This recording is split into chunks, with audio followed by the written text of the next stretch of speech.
Assalamualaikum warahmatullahi wabarakatuh. Pada pertemuan kali ini, kita akan membahas materi trigonometri tentang perbandingan trigonometri suatu sudut di semua kuadran.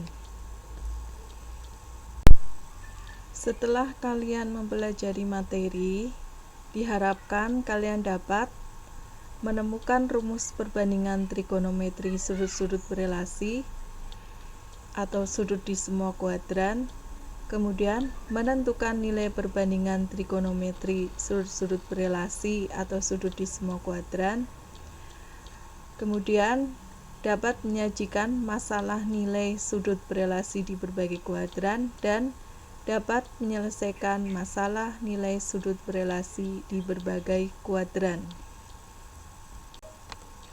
Yang pertama, kita akan membahas dulu tentang kuadran. Apa itu kuadran? Jadi kalian ingat lagi ketika dulu kalian di SMP, ketika menggambar titik pada koordinat kartesius. Masih ingat kan koordinat kartesius?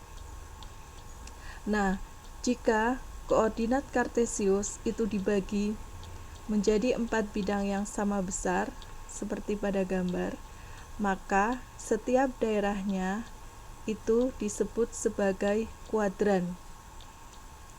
Jadi, kuadran adalah 4 bidang sama besar yang dibatasi sistem koordinat kartesius.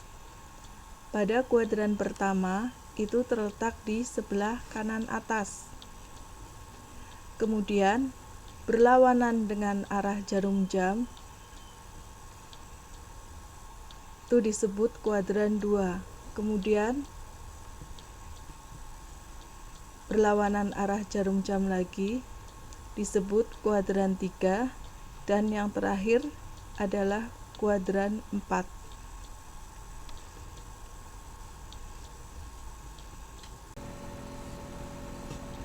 Berikut ini adalah besar sudut pada setiap kuadran.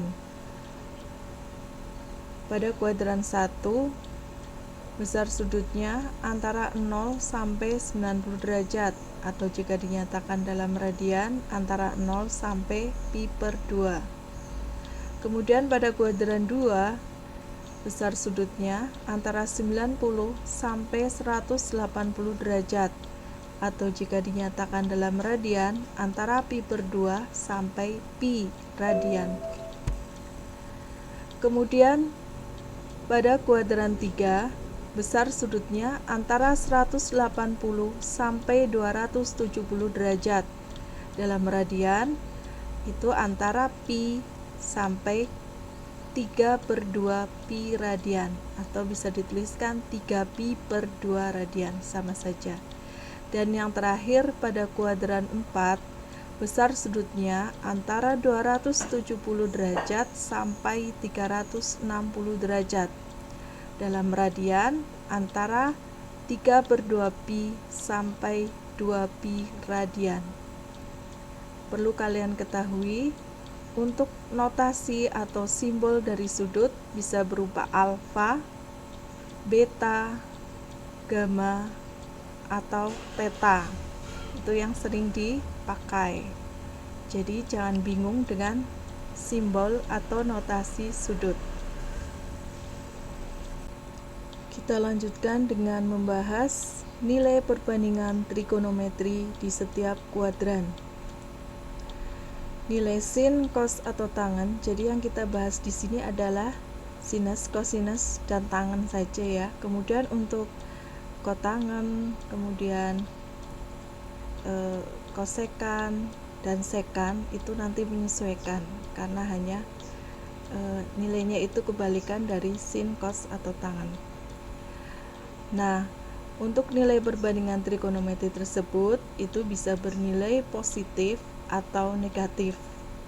Nah, di mana saja yang bernilai positif dan negatif, di kuadran mana saja, kalian perhatikan tabel berikut.